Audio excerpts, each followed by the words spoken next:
La nouvelle puce quantique de Microsoft. Je reconnais qu'il y a eu quelques excès de communication et on va les analyser, mais ça reste un événement historique.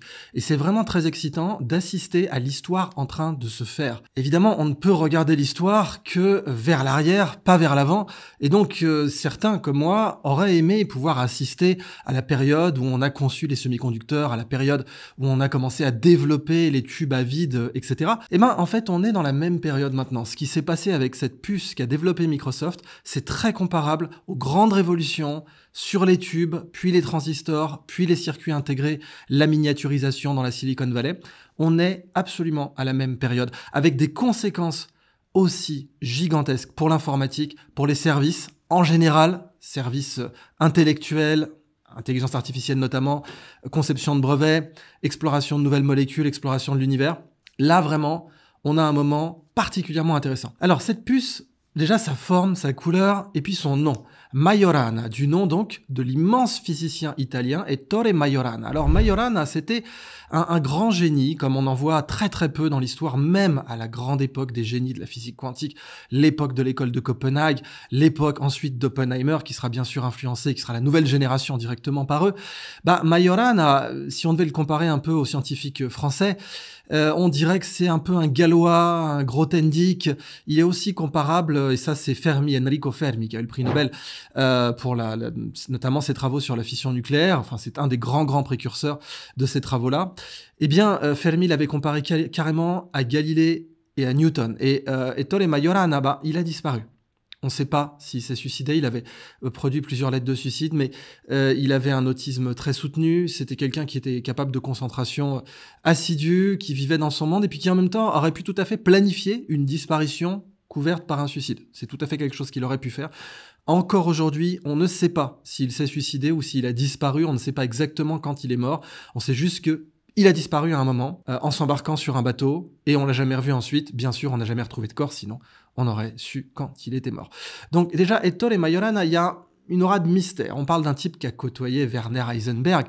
Bon, Werner Heisenberg, le père du théorème d'incertitude d'Heisenberg. Oui, je dis théorème. On dit, dans l'histoire des sciences, on dit principe d'incertitude d'Heisenberg, c'est faux, c'est un théorème, c'est pas du tout un principe, c'est pas un axiome, c'est quelque chose de démontré. Et les théorèmes d'incertitude d'Heisenberg sont dans les piliers de la physique quantique.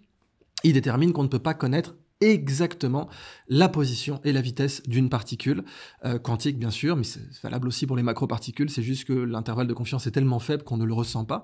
Et en fait, ça veut dire, donc, le principe d'incertitude d'Heisenberg, que les particules ne sont pas, comme on le croyait, des boules de billard, avec le principe du déterminisme laplacien, donc Pierre-Simon de Laplace, qui disait, oui, si jamais l'univers n'est qu'un grand billard, si je connais parfaitement son état à un temps t, je peux remonter le temps, je peux savoir comment il était à un temps t-1000 et je sais exactement comment il sera à un temps t plus 1000. Puisque si jamais la physique est déterministe et que les particules sont comme des billes de billard qui vont dans une direction avec des équations sans aucun caractère stochastique, aléatoire, oui, en effet, on pourrait prédire le passé et le futur comme ça, uniquement par des trajectoires, par de la mécanique laplacienne.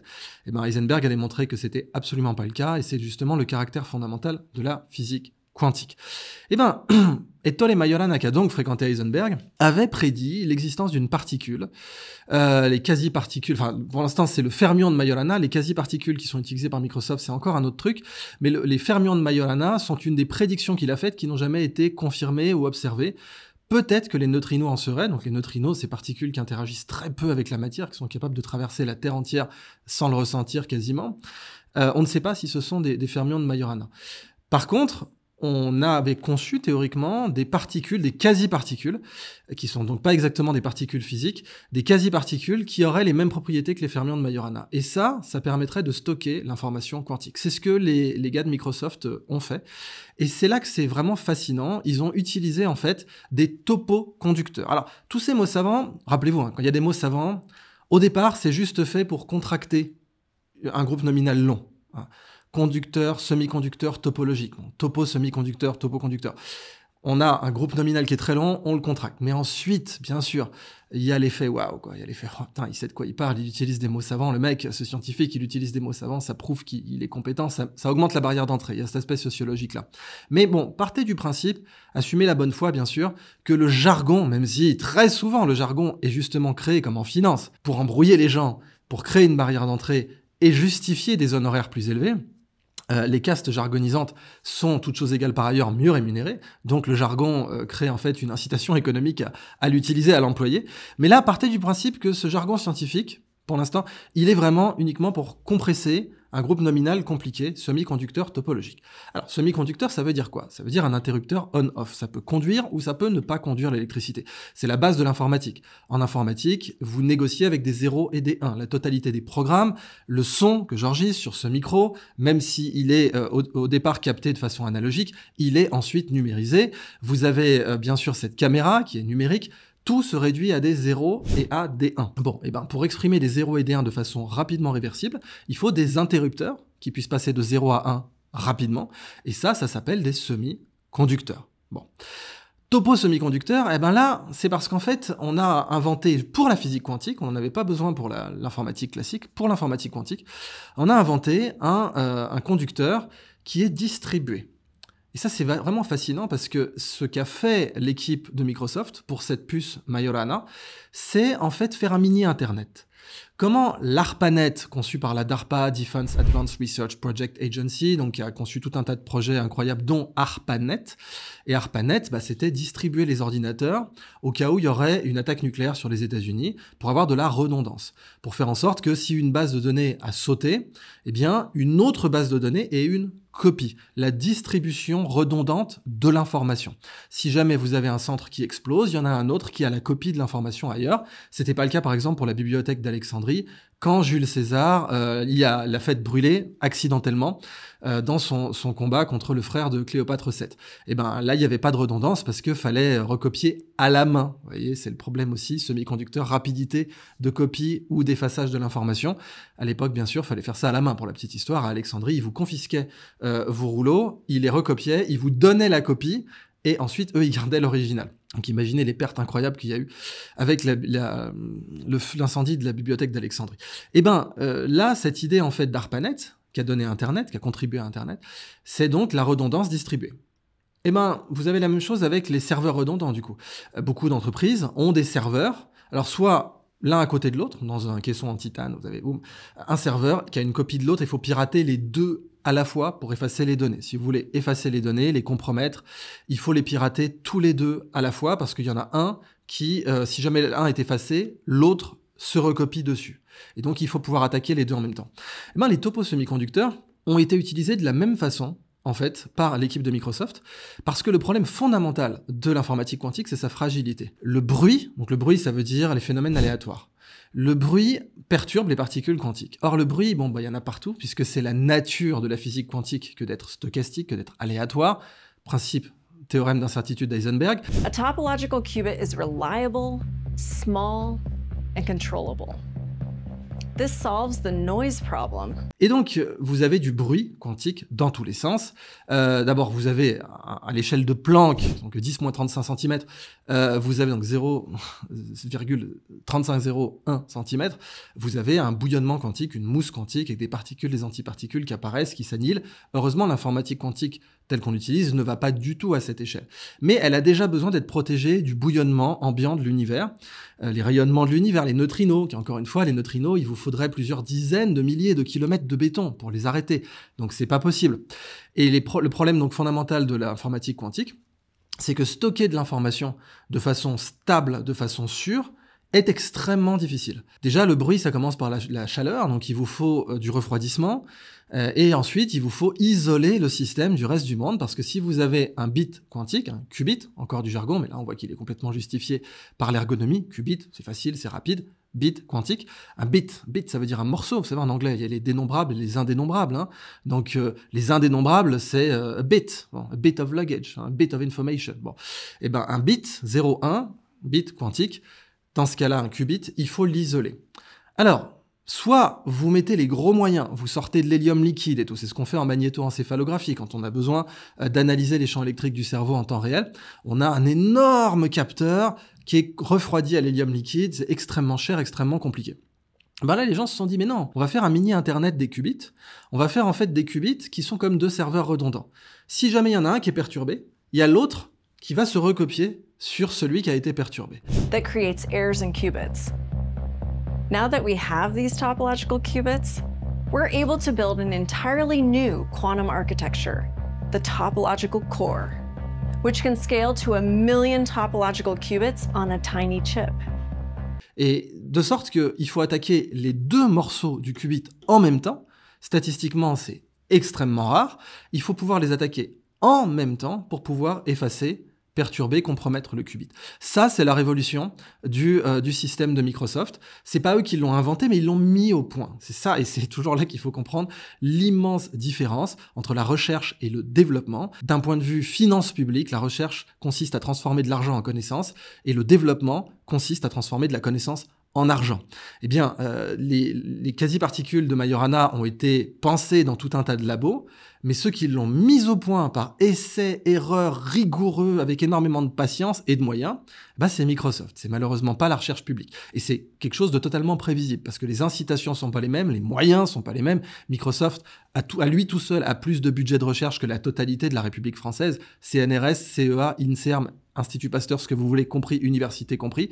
Donc forcément, ils peuvent faire des choses, en plus ils sont beaucoup plus concentrés, bien entendu, ils vont pas s'amuser à financer des potagers inclusifs à Singapour, donc du coup ils sont capables d'obtenir ce genre de résultat.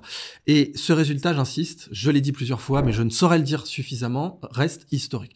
Donc ces quasi-particules de Majorana fonctionnent comme deux serveurs redondants. Pour attaquer deux serveurs redondants, il faut les attaquer en même temps. Pour prendre un pont, il faut le prendre des deux côtés à la fois. Pour attaquer deux serveurs redondants et les compromettre, il faut les attaquer simultanément. Sauf qu'un attaquant, il sait se coordonner, c'est un hacker, il a une intentionnalité. Les particules quantiques et le bruit quantique, il est aléatoire. Donc la probabilité que les deux bouts de la quasi-particule de Majorana soient attaqués en même temps, pas attaqués, mais perturbés du coup, parce qu'une attaque c'est intentionnel, perturbés par le bruit quantique en même temps, elle est quasiment de 0. Donc ils sont parvenus à obtenir des qubits extrêmement stables et extrêmement scalables. It has the right size, the right speed, and the right type of controllability. And all of that together means that it has an ability to scale like no other. Ils vont pouvoir les passer à l'échelle, ils vont pouvoir en faire plein. Il y a encore du boulot, mais ils vont pouvoir en faire plein. Donc scalable, ça veut dire que vous pouvez en produire 1 million si vous savez en faire 1000. Alors c'est vrai qu'avec 1 million de qubits, il y a des choses intellectuelles qu'on ne peut même pas imaginer qui seront à notre portée informatique. Pourquoi ? Parce que contrairement à un bit qui peut être dans l'état 0 ou 1, un qubit est dans tous les états intermédiaires entre 0 et 1 à la fois. Un écran, par exemple, qui est composé de pixels, qu'on va donc simplifier par des bits. Bon, même si il faut plusieurs bits pour faire des pixels, mais disons qu'un écran, allez, 4K, 4K c'est la diagonale, mais bon, donc disons, allez, 4 millions de pixels. Même le capteur de ce Fuji qui me filme, 100 mégapixels. 102, je crois, si on voulait vraiment sodomiser les lépidoptères, et c'est important en physique quantique de le faire. 102 mégapixels, bon. 102 mégapixels, si jamais chaque pixel ne peut passer que par l'état 0 ou 1, ça fait 2 puissance 102 millions images possibles. 2 puissance 102 millions images possibles. La majorité des images dans les 2 puissance 102 millions, ce qui est un chiffre énorme, très très supérieur à l'âge de l'univers multiplié par le nombre d'atomes de l'univers, au carré, ce que vous voulez, très très supérieur à ça. Eh bien, la majorité des images serait du bruit, bien sûr, mais dedans, du coup, dans toutes les images possibles à 2 puissance 102 millions, vous avez tous les documents secrets possibles, tous les films possibles, toutes les théories possibles, toutes les thèses possibles, tous les brevets possibles, tout ce qui mérite d'être espionné possible, tous les textes possibles, etc. Tous les romans possibles, tous les prix Nobel possibles. Et évidemment, c'est pas stocké en mémoire. Quand vous avez un capteur à 102 mégapixels, la carte mémoire n'a pas 2 puissance 102 millions bits, d'accord ? Elle n'a pas ça comme capacité de mémoire. Elle ne stocke qu'un état parmi tous les états possibles de puissance 102 millions.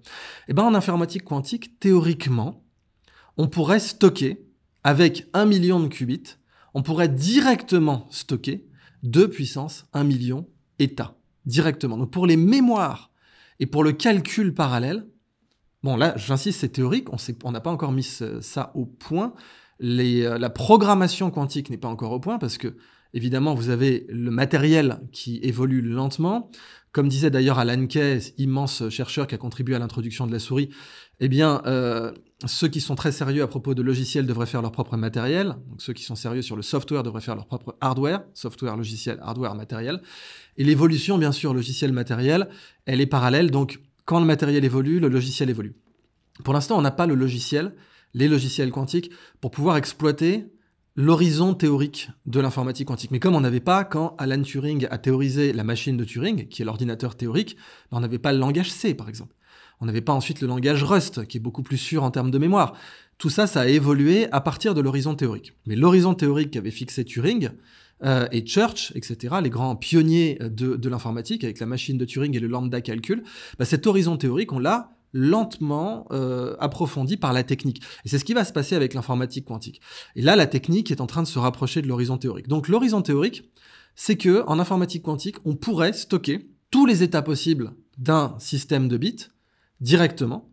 Donc une carte mémoire, par exemple, encore une fois, la carte mémoire pour stocker tous les états possibles du capteur de Sofuji, elle devrait avoir 2 puissance 102 millions états possibles, si on considère que chaque pixel est un bit 0,1 binaire. Eh ben, en informatique quantique, on pourrait arriver à ça, à un système à 1 million de qubits qui stocke d'entrée de jeu tous les états possibles. This chip can store over 1 million qubits, right? Over 1 million can fit on just this small form factor. Ça, c'est le premier point. Donc, imaginez la dinguerie que ça serait pour casser des codes, pour faire de la recherche. Par exemple, aujourd'hui, on ne sait pas simuler une molécule à 30 électrons. C'est rien, 30 électrons. Je veux dire, l'hémoglobine, elle a beaucoup plus que 30 électrons.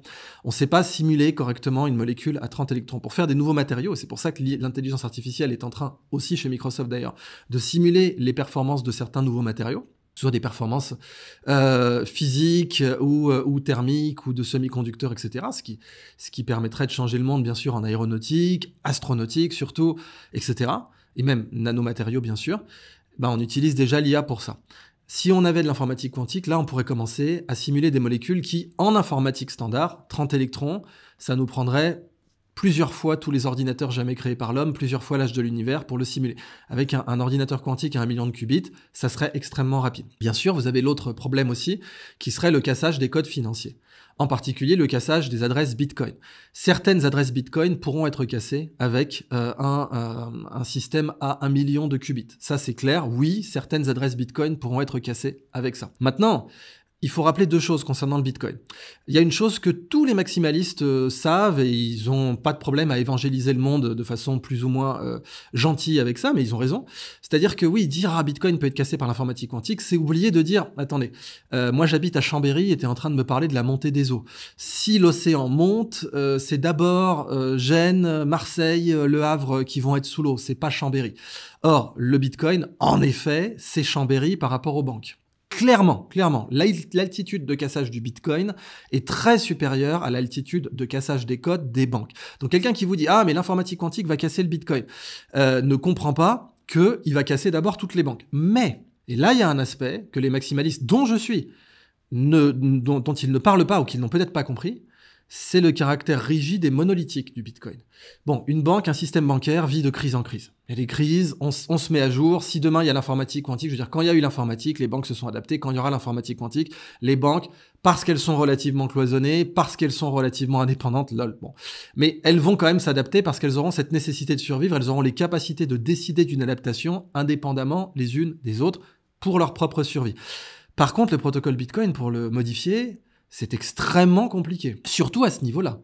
Surtout, là, ça nécessiterait un hard fork.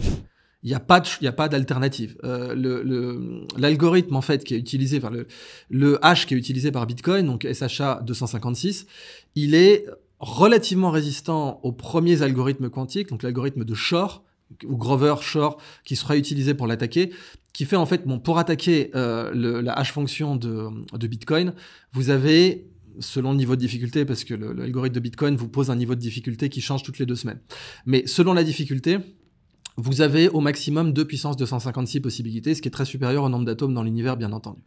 Avec un algorithme de Shor ou de Grover, quantique, vous faites racine carrée de ça. Racine carrée, c'est puissant. Hein. Racine carrée, c'est pas une fonction comme ça anodine. Racine carrée, évidemment, d'une puissance, ça divise la puissance par 2. Donc vous passez de 2 puissance 256 à 2 puissance 128. C'est énorme, mais ça reste beaucoup. 2 puissance 128, ça reste beaucoup plus aussi que le nombre d'atomes dans l'univers. Enfin, peut-être pas beaucoup plus que le nombre d'atomes dans l'univers, c'est 10 puissance 88. Donc en fait, c'est pas beaucoup plus.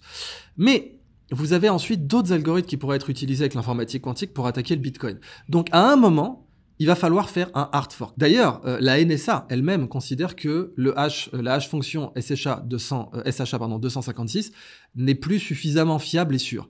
Elle utilise un autre modèle maintenant qu'on appelle l'éponge de Keccak, qui est plus puissant et que le Bitcoin n'utilise pas pour tout un tas de raisons qui sont encore discutées aujourd'hui. Mais du coup, à un moment, le Bitcoin va devoir subir une modification de son code. Quand on est maximaliste, on déteste ça. C'est arrivé bien sûr avant, mais là c'est une grosse modification lourde qui est centrale au fonctionnement du Bitcoin.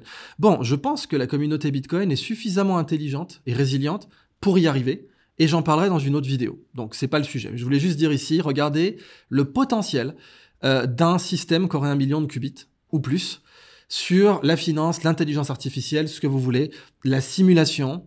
On parle vraiment là de systèmes qui seraient capables de vous faire, parce que c'est le temps informatique, imaginez en une seconde, bon, nous on compte par exemple en teraflop, pétaflop, floating operation par seconde, donc floating c'est un point avec une virgule quoi, eh bien combien de nombres avec une virgule vous pouvez manipuler par seconde, floating operation par seconde. Ça c'est ce que peut faire un ordinateur. Un ordinateur quantique, on pourrait aller encore plus loin que ça, c'est-à-dire que on pourrait s'amuser juste pour le fun à compter en Spielberg par seconde. Toute la carrière de Steven Spielberg en une seconde. C'est-à-dire vous auriez un ordinateur quantique qui serait capable, avec une IA, d'inventer tous les films, une filmographie entière, avec des variantes, avec des rushs, avec différentes versions au montage, en une seconde. C'est ça le niveau d'informatique qu'on peut atteindre à l'avenir.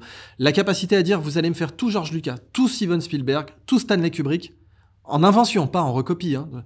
J'invente une IA qui est réalisatrice, qui va utiliser bien sûr des images de synthèse, Blender ou ce que vous voulez, et qui va faire des films poignants, dramatiques, remarquables. On va mettre à cette IA des critiques qui vont lui dire « t'aurais pu mieux faire » et qui vont l'améliorer, qui vont l'inciter à changer son style. On va lui donner des Oscars virtuels, tout ça en une seconde.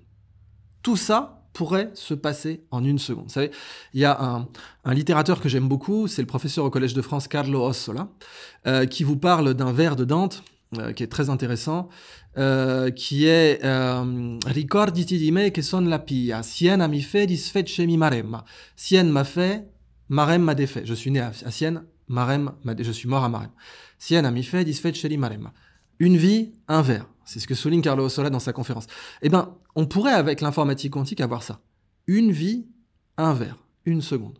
On pourrait avoir des ordinateurs qui seraient capables de vous simuler, de vous inventer une vie entière d'un artiste, d'un réalisateur, d'un penseur politique, d'un philosophe, en une seconde. On parlerait plus en flop, on parlerait en péta Spielberg. Et là, je peux pas vous dire à quel point c'est historique ce qui est en train de se passer, de la même façon que quand on a commencé l'informatique. Ada Lovelace, nièce ou fille, je me rappelle plus de Byron, bien sûr Jacquard, avec son métier troué, c'était déjà du binaire, ça passe ou ça passe pas. Au passage, le Jacquard, c'était un ROM. ROM, vous vous rappelez des CD-ROM, évidemment, ma génération s'en rappelle. Ça reviendra d'ailleurs parce qu'on a aujourd'hui des nouvelles technologies de disques. Un CD-ROM, ROM, ça voulait juste dire Read Only Memory, par opposition à RAM, Random Access Memory. Read Only, ça veut dire lecture seule. Vous pouvez pas écrire sur un CD, enfin, il peut être gravé, mais une fois qu'il est gravé à l'époque, vous pouviez plus changer. On va revenir sur l'intérêt du CD parce que c'est particulièrement intéressant aussi pour l'informatique quantique actuellement. Eh bien, le métier Jacquard, c'était read-only parce que vous pouvez pas reboucher un trou. Donc, on faisait une carte perforée et ensuite, elle était read-only et elle vous donnait un schéma de tissage donné qui était un programme déjà à l'époque. Mais imaginez, à l'époque de Jacquard, si on lui avait dit l'informatique actuelle, tu pourras envoyer des images en temps réel, haute résolution, tu verras les pores de la peau, tu pourras faire des calculs de dingue, tu pourras analyser des comptabilités de multinationales en quelques minutes. Oh, il n'aurait pas imaginé ça. Pareil pour IBM, qui veut dire International Business Machine. IBM n'aurait pas imaginé ça non plus. Donc, c'est le même écart, en fait, qui est en train d'arriver entre l'informatique du temps de Jacquard, qu'on n'appelait même pas encore l'informatique, parce qu'il n'y avait pas de théorie de l'information. Et oui, Jacquard, il n'a pas attendu Alan Turing pour faire son métier, et on en revient au fait que la méthode ingénieuse précède la méthode scientifique, que l'essai-erreur précède la méthode scientifique, et surtout que la recherche appliquée précède la recherche fondamentale, contrairement à ce que l'on croit. Eh bien, dans ce cas-là, c'est le même écart que vous allez avoir entre Jacquard et maintenant, que entre maintenant et l'informatique quantique dans 100 ans. Le même écart. Avec un niveau de performance, donc sur la conception de matériaux, sur la conception de nouvelles molécules, qui est inimaginable, sur les arts, sur les sciences, sur la philosophie, j'insiste, inimaginable. Et surtout, bien sûr, entre de mauvaises mains, ça donnerait une puissance démesurée à certaines personnes. Mais en même temps, ça pourrait aussi donner, de la même façon que cet ordinateur me donne des capacités de production au sens marxiste du terme, énormes. J'ai plus qu'une usine entre les mains. Un mineur de Bitcoin a plus qu'une usine entre les mains. Eh bien, l'informatique quantique pourrait aussi donner à un individu la capacité d'être un prince, d'être un empereur intellectuel. Et c'est déjà un peu le cas avec les ordinateurs. On est des empereurs intellectuels. Enfin, si Euler avait eu les ordinateurs qu'on avait, vous imaginez ce qu'il aurait pu en faire. Eh bien, là aussi, la capacité pour chacun d'avoir un ordinateur quantique peut évidemment venir avec des opportunités colossales de production de richesse, parce que là, la richesse par habitant, si chaque habitant est muni d'un ordinateur quantique, la richesse produite annuellement par habitant va devenir colossale. Bien sûr, comme d'habitude, vous aurez une minorité qui voudra accaparer cette richesse colossale, parce que c'est toujours, littéralement, cette avidité qui est dans l'ordre et dans la nature humaine. Mais voilà ce que je voulais vous dire. L'écart entre l'informatique actuelle et l'informatique du futur avec l'informatique quantique est comparable à l'écart qu'il y avait entre Jacquard et ses légendaires et remarquables métiers à tisser et l'informatique actuelle. J'ai parlé donc des CD. Je voulais vous en parler pour plusieurs choses. D'abord, on a inventé aujourd'hui des disques en quartz qui peuvent stocker d'énormes quantités, c'est des exabits, plus d'exabits de données, dans du quartz, donc avec un système à 5 dimensions. Alors, là aussi 5 dimensions, hein, vous laissez pas avoir par le jargon, par le mon Dieu, 5 dimensions. Non. Le côté intriguant de l'apprentissage des maths, de la pédagogie des maths, c'est qu'en fait, on est tous déjà mathématiciens sans le savoir. Vous comprenez un moteur, vous savez faire une vidange, vous comprenez la cuisine, en fait, vous comprenez des transformations, des modifications, vous comprenez des fonctions. Simplement, dès que c'est mis de façon abstraite, ça terrifie les gens. 5 dimensions, c'est en fait super simple à comprendre. Je vous donne un exemple tout con. Je crois que c'était au Meurice, vous savez, l'hôtel Le Meurice. Il y avait une pâtissière ou un pâtissier, je sais plus si c'était un homme ou une femme, je crois que c'était une femme, qui avait fait un Rubik's Cube de pâtisserie. Donc c'est un cube, hein, donc 3 par 3 par 3, 27, avec chaque petit cube à l'intérieur du cube, qui peut être ganache ou pas, fraise, ce que vous voulez. Ok, ça c'est un objet à 5 dimensions. Et oui, puisque chaque cube dans l'espace, chaque petit cube à l'intérieur du grand cube, il y a 5 dimensions pour le définir. Il y en a plus, mais il y en a au moins 5. Il y a où il est, donc là c'est X, Y, Z, vous connaissez, c'est les 3 dimensions d'espace classique. Avant, donc de devant, derrière, largeur et hauteur. Bon. Et vous avez aussi saveur et vous avez aussi couleur. Chaque petit cube, il peut avoir une couleur, qui est n'importe laquelle, donc une dimension, et on est d'accord que la couleur est indépendante de là où il est. S'il est à tel X, Y, Z, ça change pas sa couleur, donc c'est une dimension à part, donc c'est bien une 4e dimension. Et la saveur, pareil, dépend pas de la couleur. Alors, un peu quand même, mais ça, c'est d'ailleurs une question fascinante. D'autant que oui, a priori, si c'est de la fraise, on va pas le colorer en bleu. Mais ouais, disons qu'on a affaire à quelqu'un qui fait de la gastronomie moléculaire et qui s'en fout de l'association saveur-couleur, de sorte que les 2 dimensions sont orthogonales.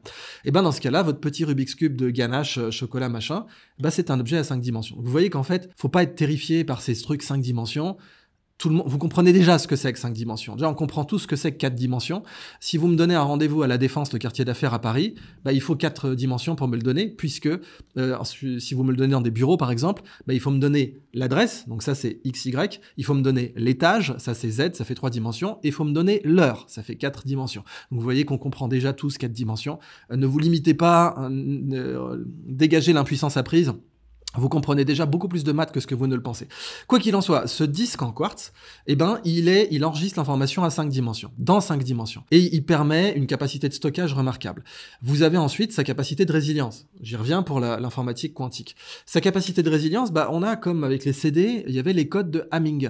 Hamming avait inventé des techniques pour que s'il y a une rayure sur le disque, on puisse quand même le lire. Et c'est quand on avait un niveau critique de rayure, qui est d'ailleurs très difficile à prévoir, avec des méthodes de Monte Carlo et tout, pour savoir à quel moment, combien de rayures font que le disque est illisible, mais il y avait un système de redondance qui faisait qu'en fait, tous les bits ne servaient pas à coder de l'information pure. Vous jouez à Tomb Raider sur la première PlayStation, souvenir. D'ailleurs avec les boobs pointus de Lara Croft, qui aurait pu imaginer le nombre de vertex, de polygones qu'on pourrait avoir ensuite avec l'informatique. Je vous dis même pas avec l'informatique quantique, le level de résolution de grands malades qu'on va pouvoir avoir sur les films, etc. De sorte que quand je vous parlais de Peta Spielberg, c'était pas une blague. Ça sera tellement photoréaliste, ça sera tellement avec du ray tracing, etc. dans tous les sens, qu'on n'arrivera pas à l'œil nu à faire la différence. C'est ça le truc de dingue. Ça va arriver dans ce siècle. Et ben, à l'époque donc du CD, vous le mettiez dans la PlayStation et là vous aviez le stress que la PlayStation démarre ou pas selon la quantité de rayures dessus parce que vous aviez les codes de Hamming qui permettaient donc de faire en sorte qu'une rayure ne détruise pas tout le jeu parce qu'un disque c'est fragile. On les utilisera aussi sur ces disques à 5 dimensions. Et c'est utilisé aussi sur les cartes bleues. Sur les cartes bleues, c'est pas des codes de Hamming, c'est plus simple. Vous savez, un code de carte, il y a des moyens si jamais il y a une erreur dessus, ça correspond pas directement à une adresse. Ça va vous dire il y a une erreur parce qu'il y a une redondance à l'intérieur du code. Bon. Eh ben, en fait, donc, le système de Majorana qui a été conçu et mis au point par Microsoft, j'insiste sur ce côté mise au point. La mise au point, c'est tellement important. Et au CNRS, on la respecte pas assez.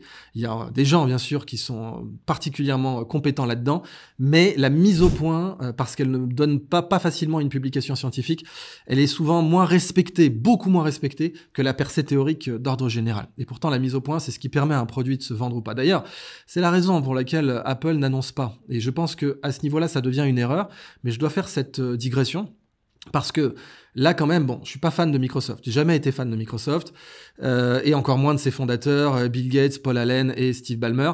C'est pas des gens que j'aime beaucoup, mais là, il faut reconnaître qu'ils ont sorti un truc qui est beaucoup plus bandant, pardonnez-moi, que la dernière connerie d'Apple, qui est un malheureux iPhone low cost, quoi. Je veux dire, l'iPhone 16, là, bon, c'est ridicule, c'est un pauvre iPhone low cost, ok. Et puis c'est pas nouveau, puisqu'ils avaient déjà fait ça avec l'iPhone 5C en 2014, 2013, enfin un truc comme ça. Bon. Donc, rien de nouveau sous le soleil. Et Apple, là, du coup, bah, ils sortent que ça quand Microsoft sort une nouvelle puce quantique.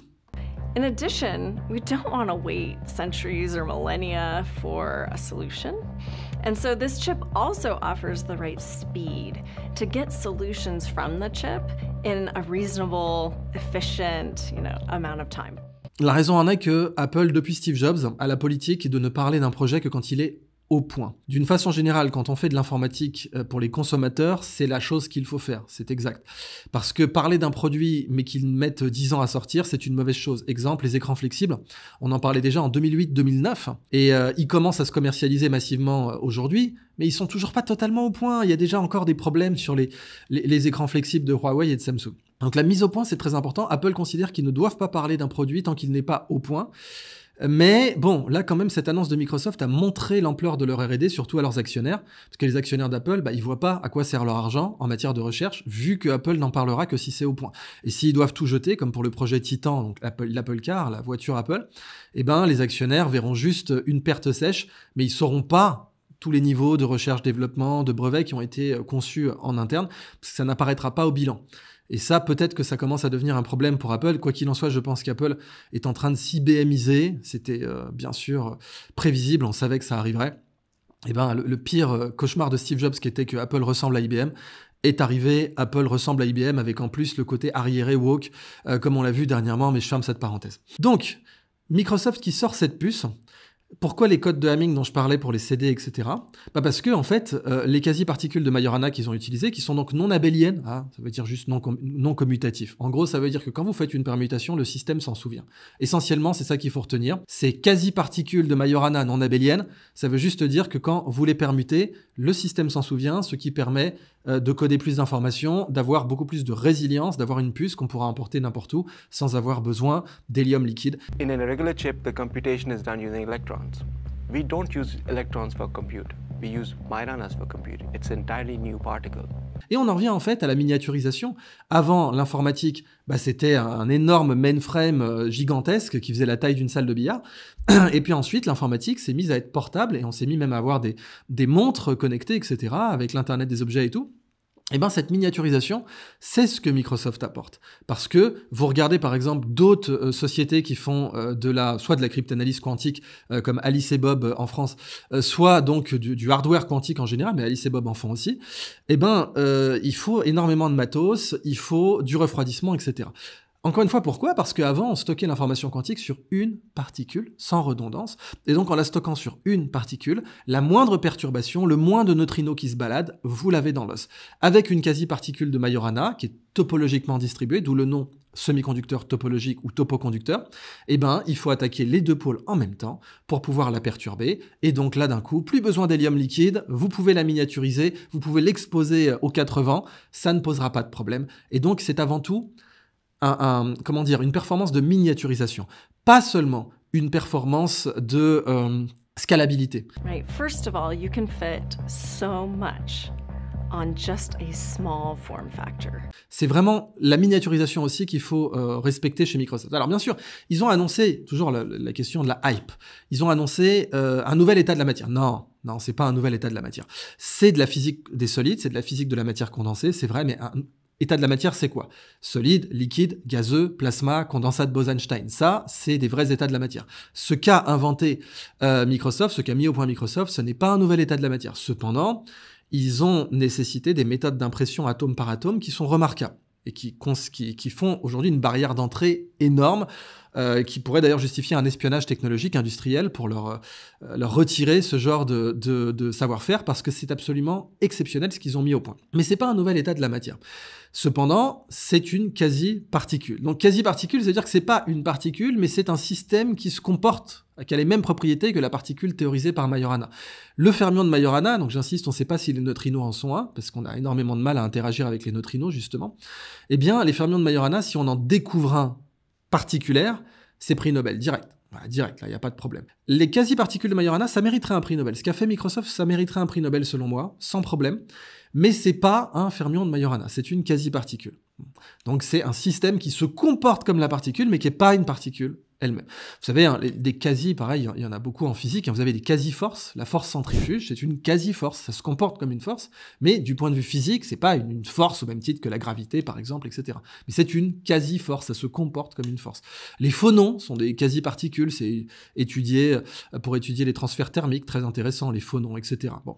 Je crois qu'il y en a aussi pour l'équivalent pour les transferts de chaleur. Enfin bon, voilà, cette notion de quasi est peut-être très utile. Donc ils ont mis ça au point. Techniquement d'ailleurs un Majorana Zero Mode, un MZM, Majorana Zero Mode. Donc, j'imagine qu'en français ça se traduit mode zéro de Majorana, mais comme je suis pas allé vérifier, bon, je vous le donne en anglais pour être sûr. Puis aussi vous savez qu'il y a le problème, je sais que c'est très bien de préserver la langue française, d'ailleurs je pense que la langue française est beaucoup plus résiliente, à l'instar de ces systèmes quantiques, et beaucoup plus résiliente aux perturbations, au bruit et à l'assimilation qu'on ne le croit. C'est une langue hyper assimilante, la langue française, elle est capable de digérer de nouveaux mots très rapidement, pas autant que la langue anglaise, mais presque. D'ailleurs la langue anglaise c'est un quart du français, hein. Faut aussi rappeler ça quand même. Un quart de la langue anglaise, c'est du français, mais je ferme la parenthèse là aussi. Donc bon, quand vous forcez les gens à tout de suite utiliser le mot français, plutôt que le dernier mot qui vient de sortir, petit 1, peut-être que le mot français n'est pas encore sorti, c'est des choses qui arrivent. Petit 2, le mot français, il a la fâcheuse tendance, parce qu'on est quand même très pédant, les francophones sont pédants, c'est comme ça, on a la réputation d'être arrogant. Il a tendance à être beaucoup plus long. Regardez, chat, clavardage. Spoil, divulgacher.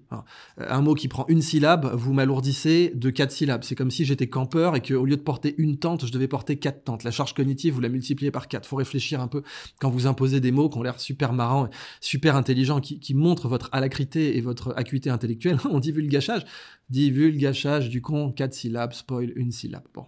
Donc évidemment, en science, quand on doit aller vite, désolé d'utiliser les termes anglais, Majorana Zero Mode. C'est ça, techniquement, qui est utilisé comme qubit pour le système Majorana de Microsoft, un Majorana Zero Mode. Et c'est parce que c'est beaucoup plus résilient qu'ils peuvent faire ce qu'ils peuvent faire aujourd'hui. C'est ça, la découverte fondamentale, la mise au point incroyable, et bien sûr, les performances qu'ils pourront avoir. Alors, peut-être qu'il y a encore de la hype, c'est toujours comme ça, mais la hype, dans une certaine mesure, c'est bien. C'est quelque chose de positif quand c'est bien dosé. Quand c'est trop dosé, ça vous donne la société Nikola, qui est en faillite aujourd'hui, et qui est passée de 2000 à $2000, $2700 à 0,96. Et c'était entièrement de la hype. Quand il y a entièrement de la hype, c'est Theranos, par exemple. En Theranos, même histoire. Mais la bonne quantité de hype, nous, en France, on méprise ça. Parce que voilà, on aime bien dire ah non, chers collègues, on aime bien casser les gens. Ah non, mais il exagère. Ah non, bon, ça, on adore faire ça. Regardez ce qui a été fait à Raoult. D'une façon générale, on adore casser les têtes qui dépassent. En France, ça n'aurait pas percé de cette façon, je pense que justement parce que vous avez beaucoup de physiciens du laboratoire Alfred Kessler ou autres qui vous auraient dit non, ils vont trop vite, ils exagèrent. Oui, ils exagèrent, mais du coup, ils créent un enthousiasme. Exactement comme les mêmes triples cons qui vous disaient ah non, mais les chatbots, c'est pas de l'intelligence artificielle. Ah bon? Et ChatGPT, c'est quoi? Du con. Bon. Et ça, c'était la mode. Je sais qu'à mon époque, quand j'ai commencé les confs en IA en 2016-2017, c'était la mode. Vous deviez dire, ah non, mais un chatbot, c'est pas de l'IA. Ah, si vous le disiez pas, vous étiez un loser. Bon, c'était faux. Mais c'était juste parce qu'il y a cette tendance malsaine à rappeler qu'on s'y connaît, qu'on fait partie de la caste des sachants, et que donc, vu qu'on s'y connaît, on doit évangéliser l'homme de la rue qui, par définition, ne s'y connaît pas. Et donc, on doit lui dire « Ah non, mais cher homme de la rue, enfin, le chatbot n'est pas une IA. » Bah si, en fait, il suffisait de rajouter des paramètres et ça vous donne des trucs de dingue. Et aujourd'hui, c'est peut-être pas une IA, mais ça passe la grecque. Alors bon, peut-être que les agrégés sont des abrutis, mais je voudrais pas rentrer dans ce débat non plus. Donc, voilà les performances de malade que promettent les puces de Microsoft, avec cette scalabilité potentielle, cette miniaturisation et ce nouveau paradigme, en fait, pour stocker et concevoir des qubits qui peut peut-être devenir le nouveau standard, puisqu'après tout, comme je vous le disais, les bits, avant même qu'on les appelle des bits, puisque Jacquard n'appelait pas ça un bit d'information, eh ben, c'était donc carte perforée, ensuite c'était ampoule, tube à vide, ensuite c'était transistor, ensuite c'était circuit intégré dans le cristal avec le dopage, la liaison NP, les trucs comme ça, liaison P, pardon, enfin les systèmes pour créer des semi-conducteurs, ça c'était de la physique de la matière condensée, donc on a fait tout un progrès de la carte perforée jusqu'au circuit intégré qui a donné son nom à la Silicon Valley, d'ailleurs le cristal en silicium. Et ben là, c'est un standard comparable. Est-ce que ce standard va devenir le standard de l'horizon de l'informatique quantique? Évidemment, je ne le sais pas, et personne ne le sait aujourd'hui. Mais on a un progrès du standard de la conception de qubits qui est comparable, et c'est pour ça que cette découverte de Microsoft est aussi importante. Et même si la hype est peut-être un peu élevée, je ne la considère pas excessive parce que il y a vraiment quelque chose qui est en train de changer le destin de l'informatique mondiale dans cette mise au point. De toute façon, Microsoft avait déjà rétracté un article dans lequel il parlait de leur tentative de stabiliser des Majorana Zero Mode en 2018. Pas de problème, c'est comme ça que la recherche progresse. C'était pas de la mauvaise foi, c'était vraiment une volonté, je veux dire, quand vous rétractez un article par exemple qui dit qu'il y a eu 17 000 morts de l'hydroxychloroquine, c'était clairement de la mauvaise foi, c'était clairement une tentative d'intoxiquer le public. Quand vous en faites un buzz mondial en essayant d'attaquer Didier Raoult, ça c'est une rétractation odieuse. Quand vous faites une rétractation où vous avez sincèrement tenté de stabiliser un Majorana Zero Mode pour faire progresser l'informatique quantique, bien sûr, il peut y avoir un peu de mauvaise foi parce que c'est Microsoft, c'est coté en bourse, mais c'est pas le même niveau de saloperie. Et ça, c'est de la bonne recherche, typiquement. Donc, ce niveau de hype reste, à mon avis, normalement, naturel, disons, pas excessif. Et vu le pas de géant que ça a permis de faire à l'informatique, il est entièrement mérité. Maintenant, je voudrais vraiment revenir sur les conséquences. J'en ai déjà parlé, PETA, Spielberg, etc. Mais ça va bien au-delà parce que cette miniaturisation, cette capacité d'emport, c'est une tendance générale et elle est croisée aujourd'hui avec une autre tendance qui est la physique nucléaire, qui va avec la physique quantique fondamentalement, même si les applications sont pas faites pour le même utilisateur direct. Il y a l'utilisateur final, bien sûr, de l'énergie nucléaire est le même, mais vous n'avez pas aujourd'hui la capacité d'emporter un réacteur nucléaire avec vous, ce qui est pourtant anticipé, bien sûr, dans Retour vers le futur, où vous voyez Doc Brown qui met des déchets dans une machine, et en fait, par fusion, on suppose que toute leur énergie de masse peut être libérée, comme pour le plutonium, dont une seule partie de l'énergie de masse est libérée. Là, si on pouvait libérer toute l'énergie de masse, évidemment, d'1 kilo de banane, on aurait sans problème la consommation de Paris sur plusieurs décennies qui serait capable d'être libérée, qui serait capable d'être emportée, mais en même temps, évidemment, avec autant d'énergie, vous avez une puissance de feu, par définition, puissance de feu. Donc, la capacité de tout un chacun à avoir une telle puissance de feu et pas forcément quelque chose qui va encourager les gens à faire de la miniaturisation nucléaire pour les civils, pour tout le monde. Aujourd'hui, on a une puissance de feu informatique de dingue. On a des puissances de feu informatiques supérieures à toutes les capacités de calcul du Royaume-Uni plus les États-Unis d'Amérique multipliées par 100 000, chacun dans notre poche. Pas de problème, c'est ça qu'on a, et même plus que 100 000 honnêtement. Mais vous mettez en commentaire d'ailleurs si c'est plus que 100 000 ou pas. Avec la fusion nucléaire, évidemment, si on pouvait tous avoir l'énergie de masse d'1 kilo disponible dans notre maison, ça pourrait avoir des conséquences dramatiques et ça serait même plus du niveau de la prolifération nucléaire. Cependant, la miniaturisation de la fusion nucléaire est un vrai sujet. D'une part, on a réussi, le CEA est parvenu à maintenir un plasma en état de fusion dans un tokamak pendant plus de 22 minutes, si je me gourre pas. Donc, ils ont battu le record chinois. Et puis, vous avez ensuite les petits réacteurs modulaires. Vous avez aussi maintenant les projets comme Helion aux États-Unis qui veulent, eux, utiliser les turbulences. Plutôt, vous savez, on en revient au problème du contrôle versus l'absence de contrôle en mise au point. Parce que c'est exactement ce qui se passe avec l'informatique quantique. Quand vous êtes un peu obtus et peu créatif, vous voulez stocker un qubit avec une particule. Du coup, vous voyez le problème, vous vous concentrez sur le problème comme un idiot, et du coup, la résolution de problème, vu que vous voulez pas aller au-delà du problème, nécessite de l'hélium liquide, des moyens énormes, etc. Si vous essayez d'aller au-delà du problème, vous pensez Majorana Zero Mode, vous pensez qubit topologique distribué, qui élimine la nécessité de battre le bruit ambiant, de battre la chaleur. Et ça, c'est vraiment une façon de penser. C'est pareil en fusion nucléaire. En fusion nucléaire, quand vous êtes obtus, et puis la parité oblige à être obtus, c'est-à-dire que pas la parité sexuelle, bien sûr, mais la parité, les pairs, avoir des collègues, ça vous oblige à être obtus très souvent, parce que du coup, il y a ce qu'on appelle le groupthink, la pensée de groupe, qui est qu'une idée complètement originale est pénalisée par les pairs. C'est bien pour ça que Tesla disait « Soyez seul, c'est là qu'est l'invention ». Ensuite, il faut la présenter, mais quand vous êtes vraiment en moment d'innovation, il faut être seul, parce que sinon, vous avez un type qui est plus mauvais que vous, qui va castrer votre idée. C'est le groupthink, le phénomène du groupthink. Enfin, le type est pas forcément plus mauvais que vous, mais il aura moins réfléchi, moins travaillé que vous, donc il va paresseusement balayer du revers de la main votre idée, et du coup, il va l'écarter, et malheureusement, la physique nucléaire nécessitant de grosses équipes, nécessitant de gros moyens, elle réfléchit avec des plasmas laminaires. Elle réfléchit avec des plasmas qui sont des rubans, surtout pas de turbulences. Les turbulences, faut les éliminer, il faut les éviter. C'est pareil en aéronautique. Enfin, c'était. Maintenant, on commence à les domestiquer, les turbulences. Mais par exemple, les organismes vivants, les abeilles et les pigeons domestiquent les turbulences. Ils utilisent les turbulences pour décoller à faible vélocité, parce que ça, c'est nécessaire pour sa survie. Une abeille, une mouche, elle peut pas avoir la piste de décollage de Charles de Gaulle. Donc, elle a besoin de décoller à très faible vélocité et de pouvoir changer de direction. Ça nécessite les turbulences. Et ben, en aéronautique, on n'a pas commencé par là, parce que l'aéronautique nécessite beaucoup de capitaux, beaucoup de ressources humaines, donc des équipes, donc du groupthink. On n'a pas commencé à réfléchir, même s'il y a eu les ornithoptères, même s'il y a eu des réflexions intéressantes. Mais le standard n'a pas été celui-là.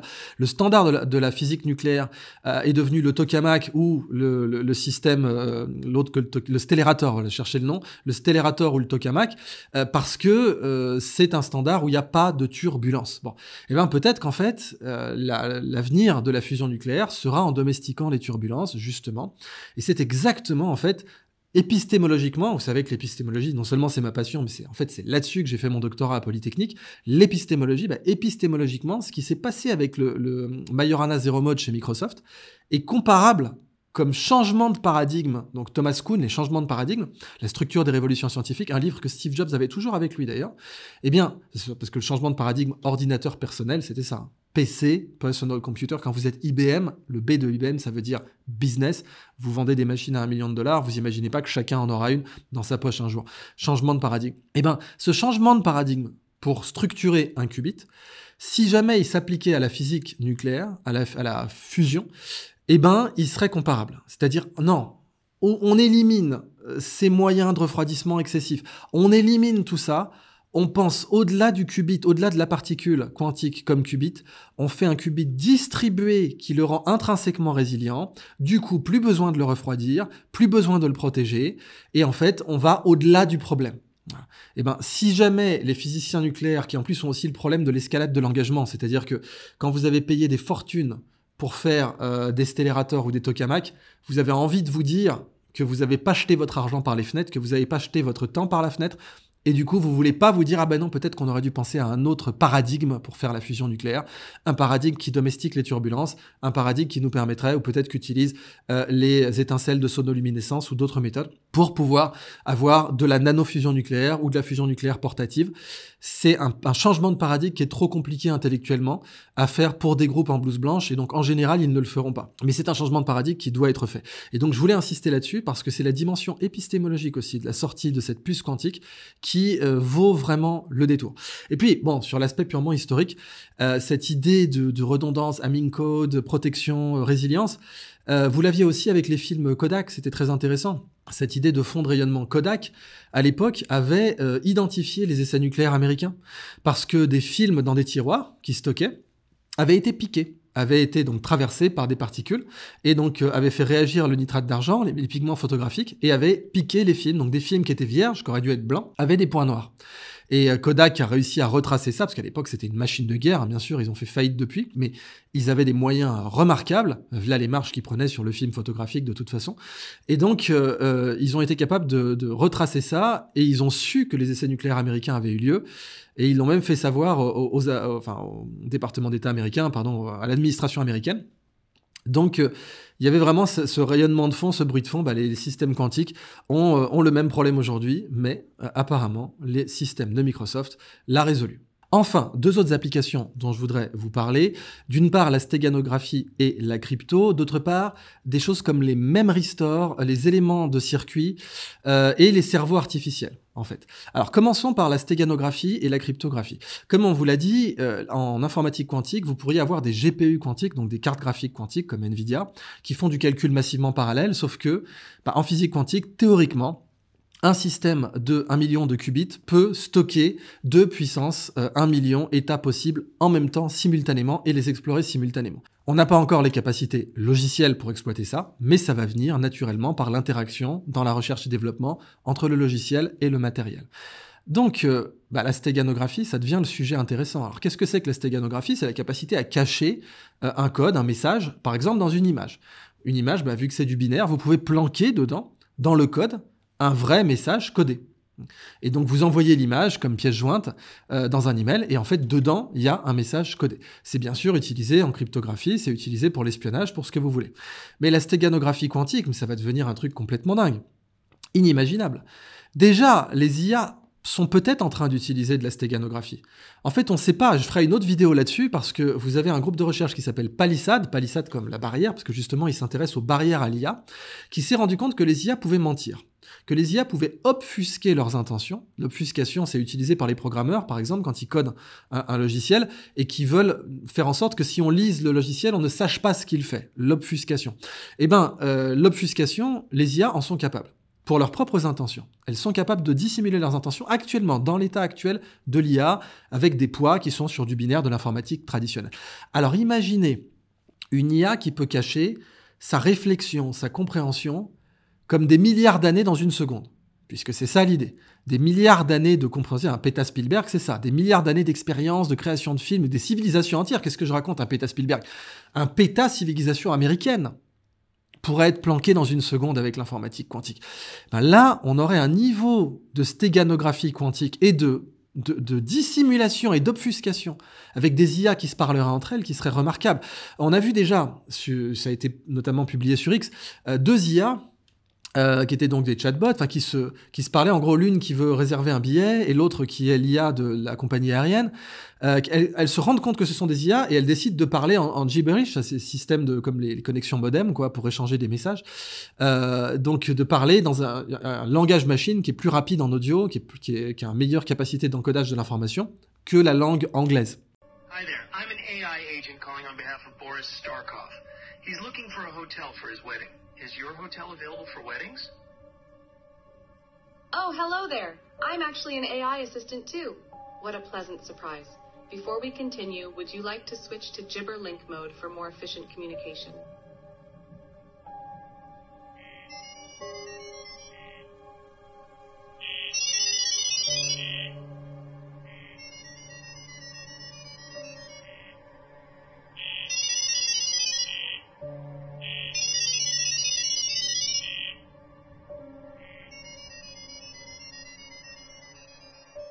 Et elles le font spontanément. Imaginez maintenant le quantum gibberish, qui serait un mélange de stéganographie, d'obfuscation, et surtout, le gibberish qu'utilisent les 2 machines, les 2 IA quand elles se parlent.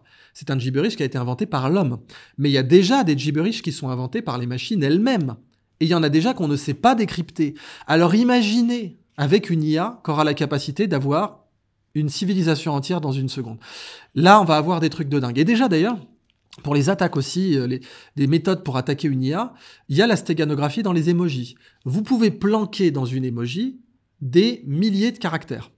Il y a même un gars qui s'est amusé à faire ça sur X. Il a planqué dans une emoji de quoi faire plus de 280 caractères sur X. Donc il met une emoji, je crois, tête de mort, et puis il y a marqué « ça dépasse le nombre de caractères ». Ça prouve bien qu'il a planqué des choses dans cette emoji.